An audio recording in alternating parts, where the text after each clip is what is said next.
So my name's Dr. Bruce Powell.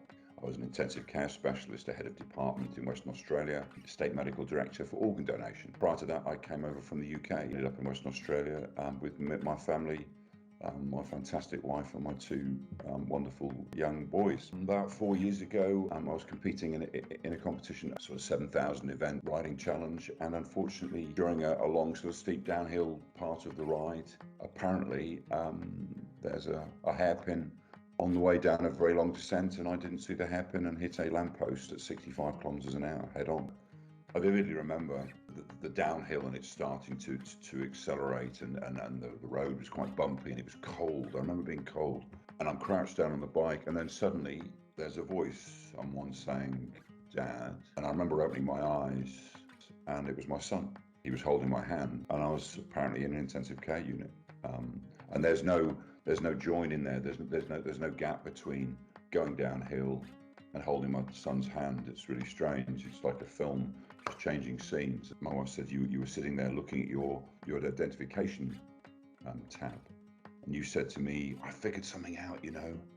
And my wife said, "Oh, what's that then?" I said, "I'm a patient, you know."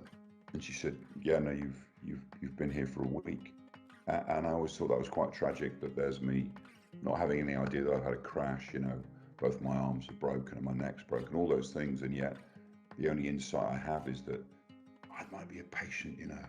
So I spent almost 4 months in hospital, coming up to 4 years, and the challenges that remain are those that might be familiar to others about memory and focus and fatigue, especially.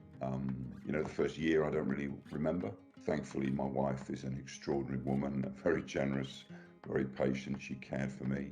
Now that I've survived the crash and I'm incredibly lucky to be as healthy as I am, with those challenges of the brain injury that lie with it, I had a whole plan to go back to work, and I actually started my back to work program. That was my aim. My aim was the recovery from the crash would be defined by me getting back to work. I think for a lot of us, what we do for a living is part of our identity, and I really struggled by losing that. I'll admit now that there were times when I would get onto the train, I didn't know where I was going. I was so tired. Cognitive fatigue is a whole new thing for me. I never got tired. I was the one who could do 80 hours a week, 12, 16 hours in theatre.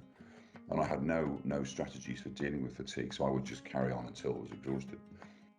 Being fatigued meant that I was genuinely confused. I had no idea. So I got on the train and I didn't know where to get off. I didn't know really where I was. And I remember feeling very disorientated and quite frightened by that. And I'd never had that before. And I realized that I was always pushing, always, you know, exams with hours, with time, my career, I was always pushing. With the brain injury, I can't do that. So I not only have to accept that I don't work in health anymore, I've also had to deal with changing my whole strategy, my whole working life. You know, as an intensive care doctor, a success for us is a patient leaving the unit. Really, that's when the battle starts. It's not when it finishes. I'm starting to think about being an advocate for brain injury. I think I'm in a truly unique position to have now been on both sides of the bed, as I say. You know, I think, and it's important that I make something of that. I've come to realise that each person's brain injury is incredibly personal and depends on the context and the injury, of course, and the follow-up. I think it's very important to not try to generalize too much about particularly one's experience of the brain injury.